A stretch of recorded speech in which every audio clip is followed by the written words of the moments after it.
So hello, my name is Andrea Munoz, and I'm originally from Quito, Ecuador. And at 15 years old, I moved to Miami, Miami, Florida. And then at 19 years old, I went to school in Savannah, Georgia, to Savannah College of Art and Design. That's where I got my undergrad in architecture and my master's. And in 2016, I moved here to New York. And one of the reasons why I chose New York is because the architecture is so rich, it's very diverse. New York has a lot of history as well. And also a hobby of mine is to ride bicycles. So for example, like when it's nicer outside, of course, I like to just visit different neighborhoods because there's so much to see in New York. And for me, like biking is a perfect medium. You're not going as fast as in a car or as slow as walking.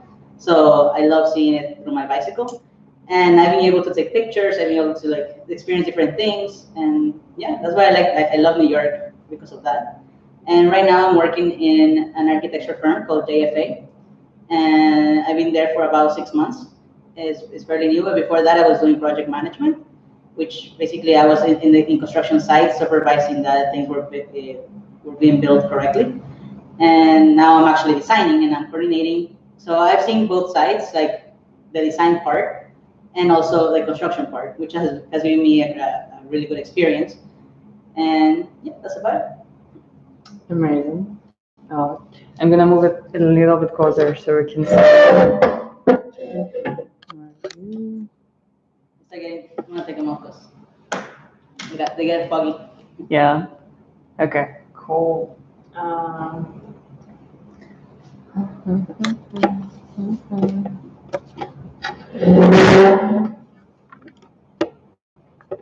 It's weird how you have to like move the chair the other side so I can see more of this side.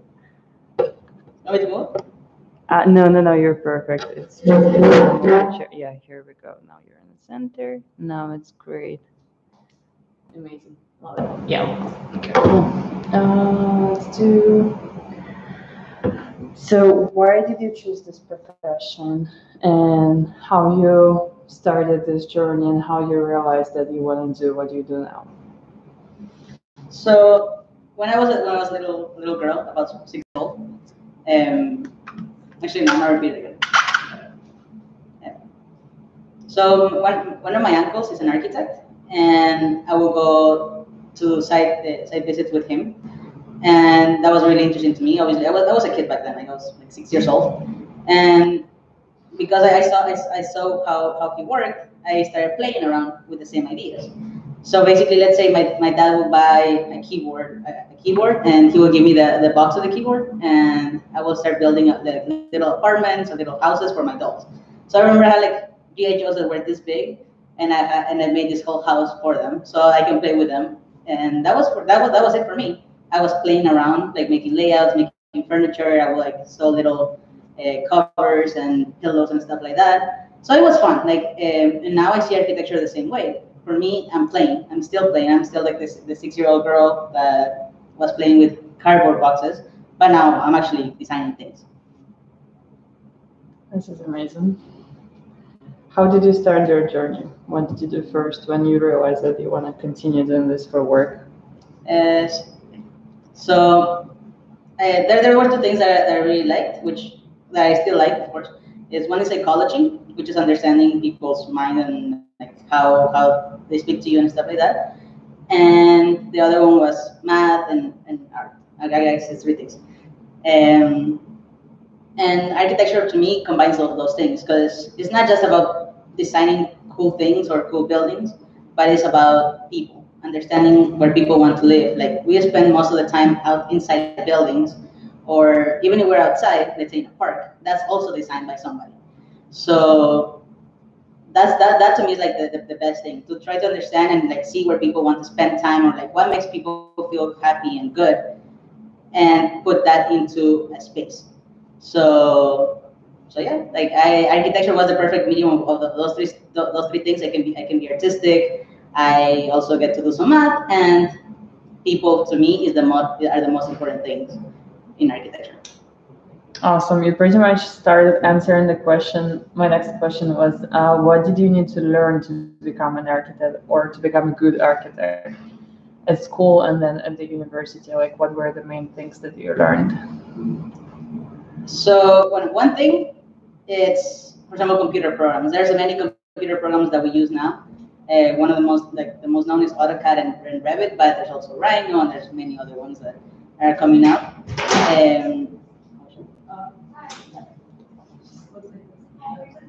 No worries. Sorry. All right, that was okay. Cut off.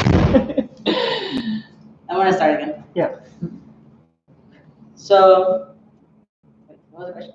What did you need to learn at school and at the university to become a good architect? So there's many things to learn in school.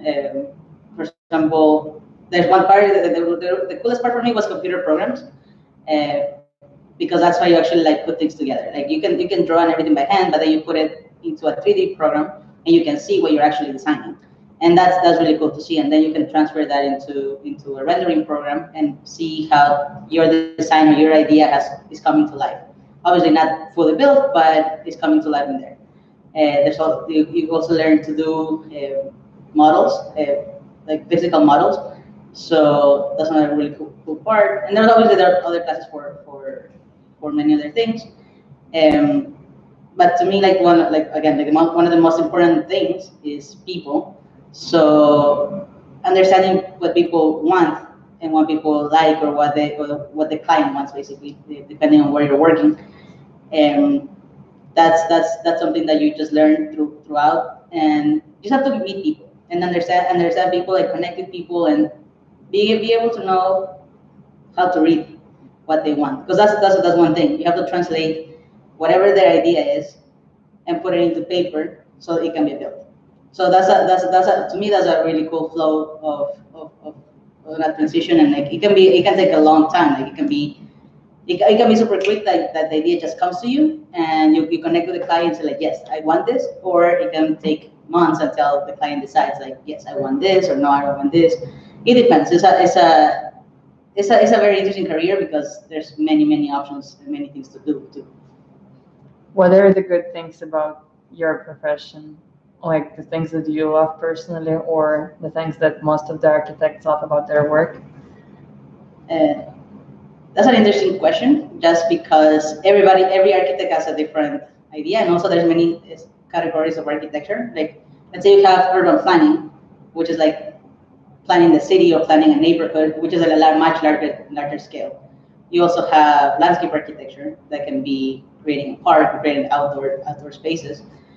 There's interior designers that focus more on the interiors, of course, and then there's architects that you can do residential, you can do mixed use, you can do. There's many different things. So that's a general question depending on each person. Again, for me, is all about interiors and how people feel when you come into the space.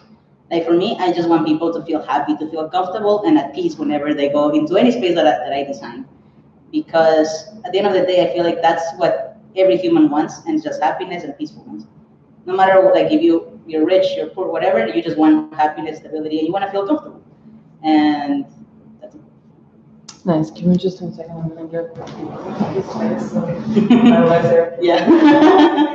And there's plenty of seating here. Oh yeah. Awesome. So can you expand a little bit more about different types of architecture? You mentioned that there's like different directions, right? Residential, business, architecture. What are the different directions, and how did you decide which one you want to take personally? There's many I'm still like exploring, and for example, like lately I've been realizing that I really like the interior part because of everything that I'm telling you, that like I want people to feel a certain way whenever they walk into the space. So I'm still deciding on that. I still don't know yet. It's a progress. Like I think every year I'm getting closer to see where I want to be. I don't think it's a career that you like right off the bat say, okay, I want to just design this. I think you have to explore. So let's say if you want to go into healthcare and you want to design hospitals, you have to study also like color therapy, like and other things that will make people feel happier and better in like a place where they don't want to be. You know, nobody wants to be in hospitals, but you have to sometimes. And you like as a designer, you have to try to put whatever, like you have to try to make the place as comfortable as possible, so that this person who's going through a rough time overcomes that, and even if it's just like in a small way, like just as it's around, you know. So yeah, like I'm still figuring it out. I'm trying different things. It's not like just like a straightforward career. Say, okay, I'm gonna finish my degree and I'm gonna go into this. You know, like you have to explore and you have to see what you like. Some people may have, like some of my friends have chosen what they want to do, but either way, like it could be that next year they say, you know what, I'm done trying this. I want to do something different. There's many like areas of architecture that you need to explore. Um, and for example, a really cool one is to do prototypes or like more experimental architecture, and then you get like different. It's just hold on, let me stop that. Got nervous there. You're doing, I just want to say you're doing amazing. Seriously, like the insights that you're given, like I'm right now inspired. I want to become the architect, and I can see like those different journeys. That cool. Because how can I explain this part? You think? The things like the experiential architecture, they're just exploring mostly forms, so it's not like a straight building. So I'm not just like talking it through with you, so I can. Yeah. So it's like different types of like structure, building structures that they're trying to make. Yeah, like for example, instead of like being a straight wall like this, right? They use angles or curves, but like in a much different like way. Like if you look at Tom Wiscombe, for example, that's one of the guys, or Zaha Hadid. For example, in the Highline we have or there's this new one, the Vessel, and also by the Highline. Yeah, that's like experiential architecture. You know, like when it's for the experience of people, but also we're trying different things. You're trying to like break the barrier of just like having a straight building, or like a cube. You know, so it can be more of a circle. It can be like more like angular or curvature. Like there's different types. So the way how you explain it, you basically like can explain the same way because you get the idea what you're trying to say and what is like different experiments, like Guggenheim Museum, right? It's also the same like very weird structure, right? With the or like the Oculus downtown. The Oculus, yeah. You know, which is like super weird structure. It's super crazy. It's super crazy, yeah. I don't know if you know the meaning of it or not. Like, is there the meaning behind it? Like, what is this? I haven't really like explore the Oculus that much, but there has to be a meaning for all of that. Yeah. Because when I want to start talking to it, right? Yeah. Because, for example, there's different parts of the architecture process. So let's say I'm gonna talk about more like what I did in school, because right now what I'm doing right now is more coordination between like different consultants and architects. So for example, what I'm doing right now is I get drawings from the structural engineer or mechanical engineer and put them together and make sure that everything is working correctly, so that there are no overlaps between the structure and the mechanical part. So that's a different part. So I'm gonna talk a little more about like what I did in school and like the design process to my final projects, let's say. So basically, you get a site, and the project will tell us like you can build this much. It needs to be like this is the idea what you need to get, and you fly free basically. So you get the site. You have to do site analysis, which is basically like the word says, analyzing the site, seeing how the sun hits the site, the wind patterns, seeing what's going on around it, because it also depends. You also want to be respectful to whatever it's around you. You know, even if you introduce something different to the neighborhood, you still want to keep like some elements that are true to the neighborhood. Unless you want to do something completely different, that's also extremely possible. So after you do site analysis, you go into the design process, which is like applying whatever you learn. Like let's say in one of my projects, it was in a plantation. So a plantation just on its own has a bad meaning, right? And we had to speak to one of the descendants of the slaves and some of the descendants of the owners. So that was a very tricky design to do. So you have to try to see how much history the place has, speak to people, see what they need. I also had another project in New Orleans, and it was in the Bywater district where I think it was Katrina hit and everything was destroyed. So we went on and talked to the neighbors and said like, so what do you guys need here? Like, what would be the best thing to put into this place? And for example, they told us a gym because they used to have like an outdoors gym there. They used to have a basketball courts, baseball field. And after the hurricane happened, that nobody took care of that, and it was like people don't use it anymore. So for example, that was something that drove my design. I wanted to bring back that for people. So those are different parts that you can explore while you're doing your site analysis, your research, and then obviously you come into your design, and that's where your creativity comes in. Whatever you took from the research, you put into your building. And then of course, like the cool part is the design process and renderings and plans and all this stuff that you get to your final project. And then obviously the next step will be building it, but in school that's not always the case. This is great. What are the hardest things about being an architect? I think clients. I love people, but also sometimes, it's hard sometimes because you need to understand them, and there may be some barriers depending on like who the person is, like how hard they are, or how hard you are. So I think one is like getting to that point where you connect with the client or with the person, and you come to a middle ground. Obviously, they are the one that's paying you, and that's their home. So you want to do whatever they want, but also there are things that like are just not possible or like are too expensive. Well, it all depends on the client really. So I think the client is the most important one, but also is the hardest one to deal with, just because you need to really understand what they want and make something possible out of that. Let me check what questions.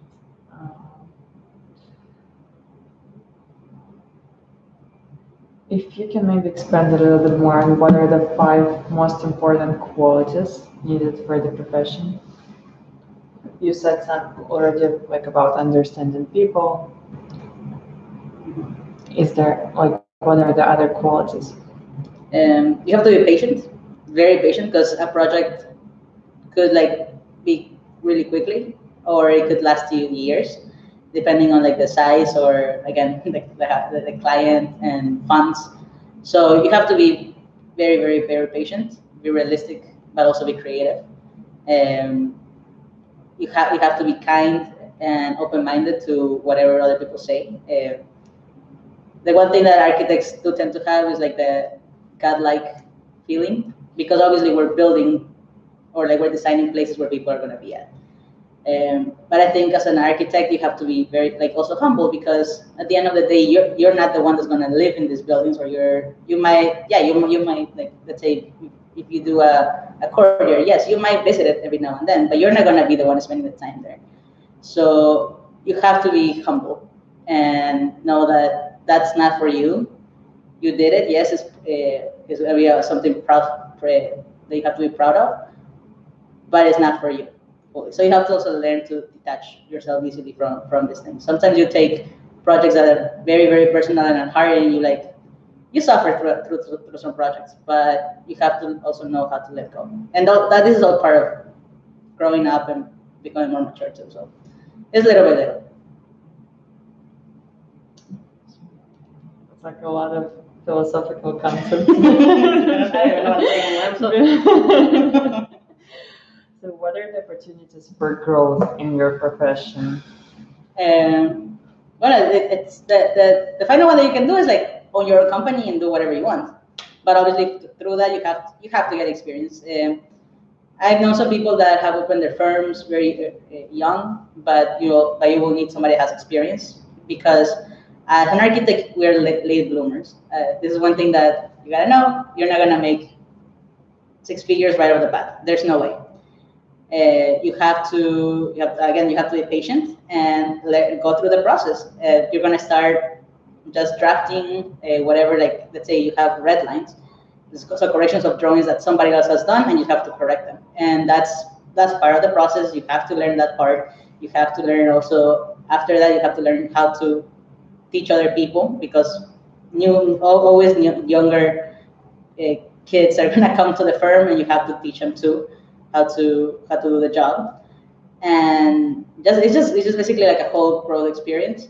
Some architects we don't bloom until like 40, 50 sometimes.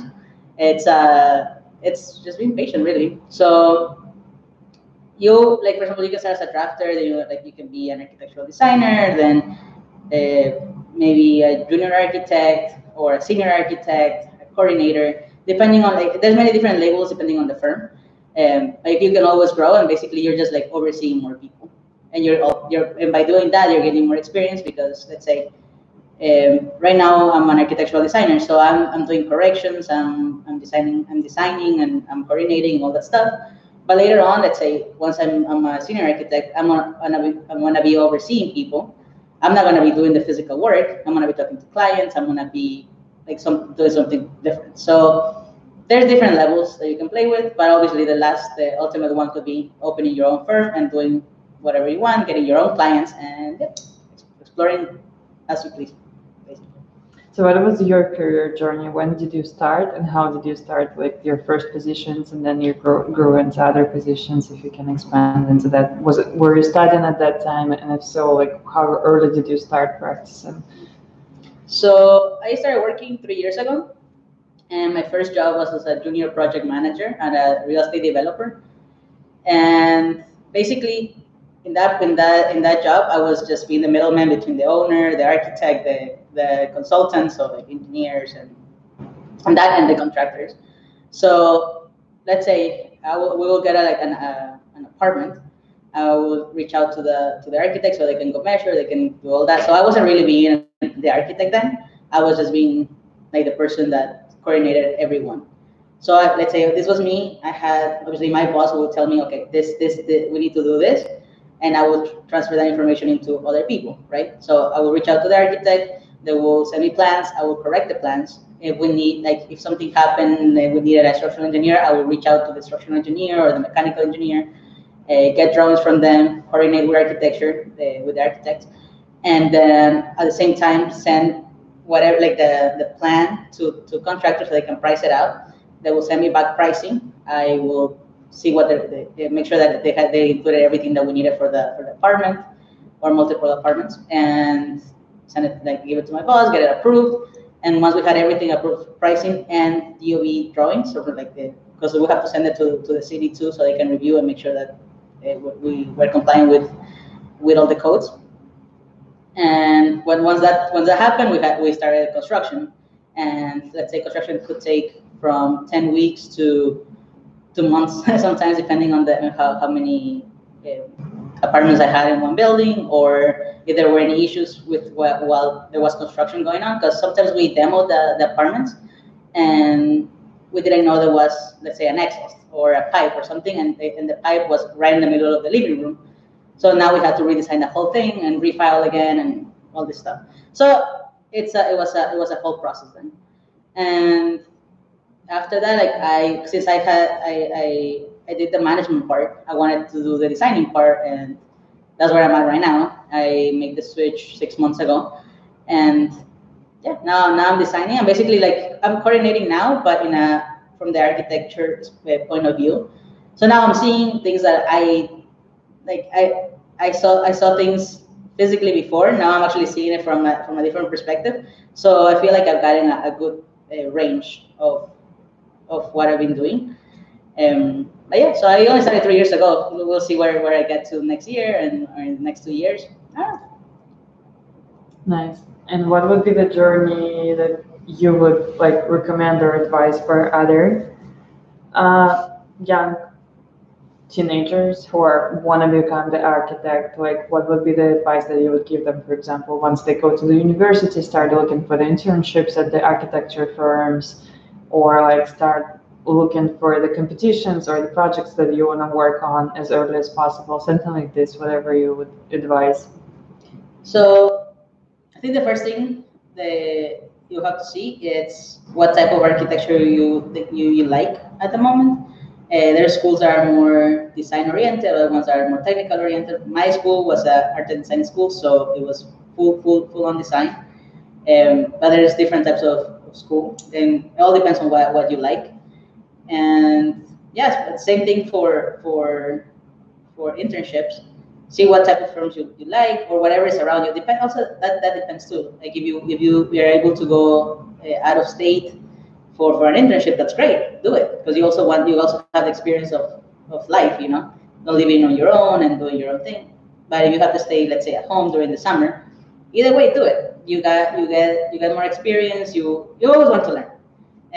No matter what firm you're in, you're gonna learn something. And if you're gonna learn about architecture and about people, and again, like understanding people and dealing with people, that's something that's gonna help you throughout your life, not just in your profession, but in a personal aspect. So the more you know, the more you experience, the better.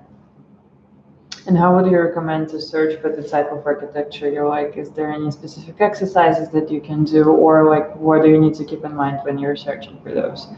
I think that's during the school.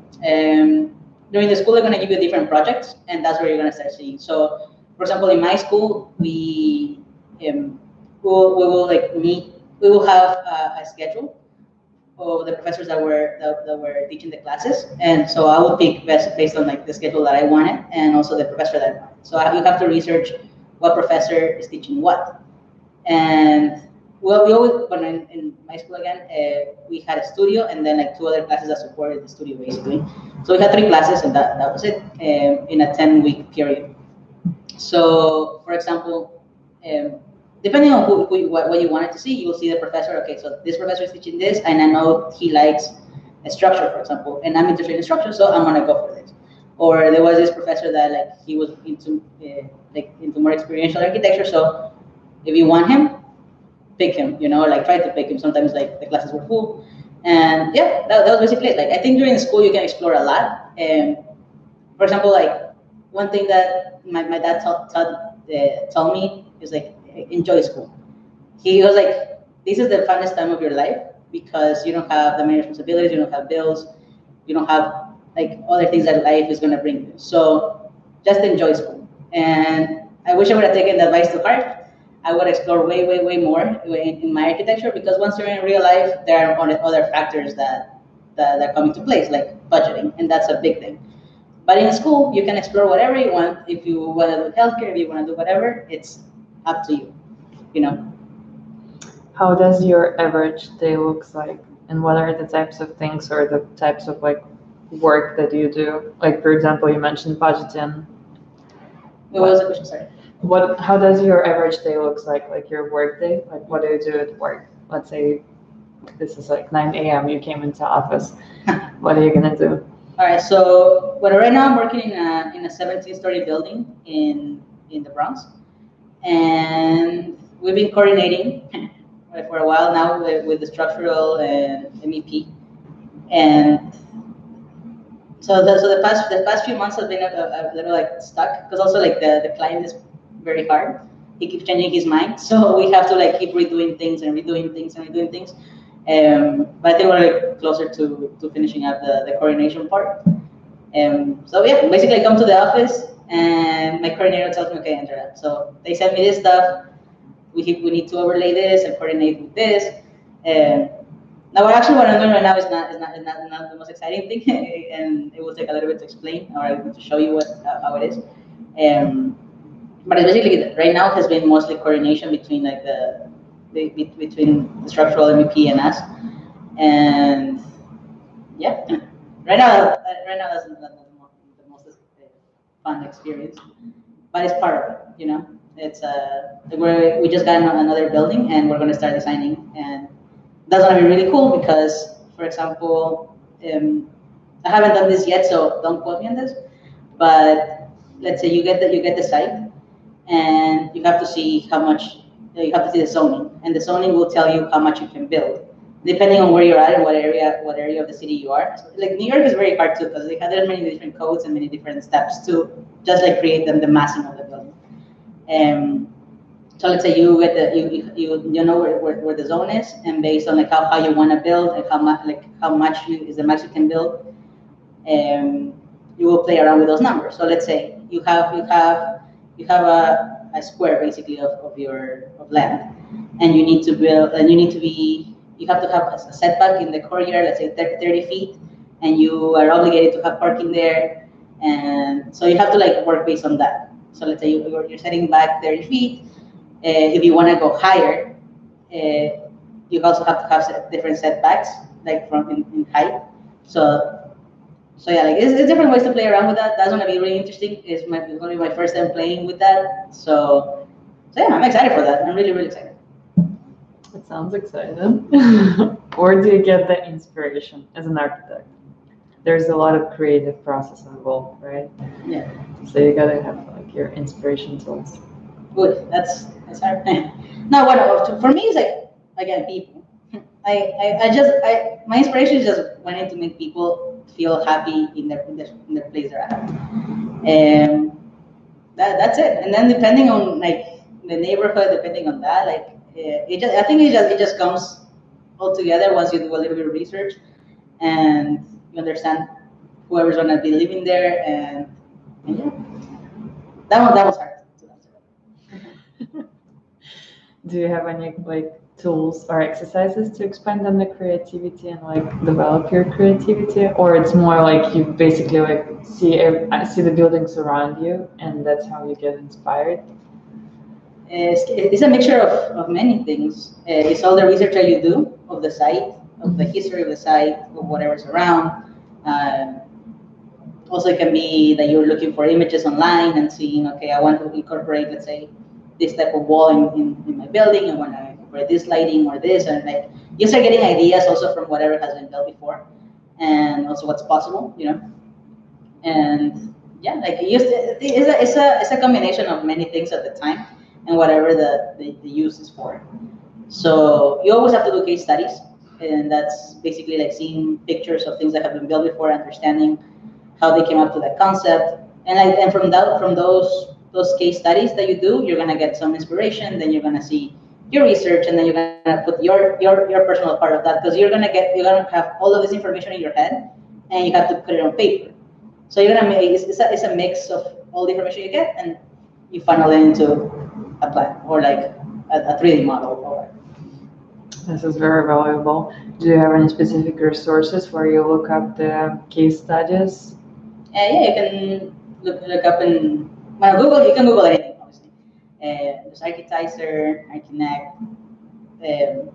Architecture Digest.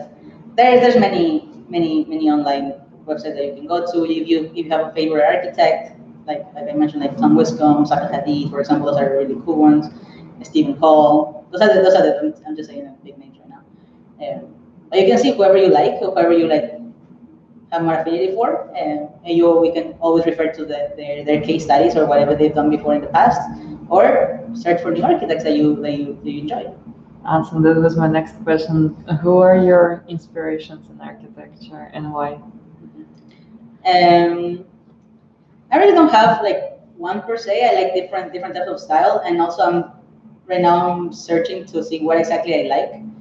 I really like Tatuando's style or Stephen Hall's, but I don't have a specific one right now. I think it's always evolving, and especially right now that I'm like really focused on the interior and making people happy. I don't know. I'm looking for someone right now actually to see how uh, I can see what they've done, so I can do my thing too. So why not?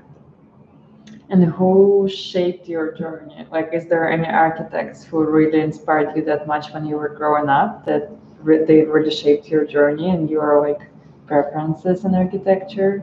Is there anyone like that? No, not really. Not really. Not really. I think it was kind of my uncle, because he was the first one to show me that, and like actually kind of taught me how to draw plans a little bit. And I think it will be him, but not really, because at the end, and I haven't seen him in a few years since I left Ecuador. I never had like a close connection with him after. Um, But yeah, I don't know how to tell you. It was mostly you, like you on your own. You were inspired by many different architects. Yeah, it was like, I think it was that, like, many different architects, many different types of architecture. I tried to explore as much as I could. And for example, like, there were times when I said I'm not gonna care about who's gonna use it. I just want to design whatever I want, and whatever shape I want to put into this building, I'm gonna make it work. That did not work. It was one of, like, the worst buildings that I built, but I had to give it a shot. You know, like, say, forget people. I'm gonna do whatever I want. I'm gonna make a cool building, a cool looking building, and that's it. I explored that option. I didn't like it, you know, and I don't know if that's like how other architectural students do it, but I had to give it a shot because I've always been concerned about how people feel, and I saw that some of my classmates were like, okay, I'm just gonna do a cool looking building. It didn't really matter how the interior would work or anything like that. They will come up with a shape right at the beginning of the quarter, and they will continue with that shape and just, like, work around it.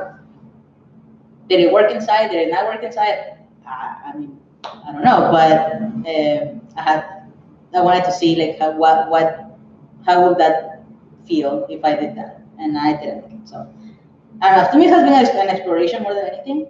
And now that I become, like, a little more, I guess, spiritual, I realized this. Like, I just want to make people happy, and not happy just, like, be happy for a second, but actually be happy. Like, if you come to your room or your house or whatever, like, I want people to feel comfortable and at peace, because your home is where you unwind. It's like you are your own person in your room. You know, like, you can be naked, you can be dancing, you can be doing whatever you want, and you should be happy and you should feel comfortable and you should feel at peace.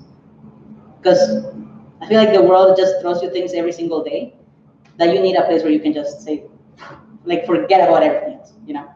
And are you excited more about interior design or exterior design? Interior, absolutely, interior. I really like designing exteriors too. Don't get me wrong, but I don't know, like, that feeling of just peacefulness and coming to your home and just, like, wanting to hang out in your room. That's something that I really want to give to people.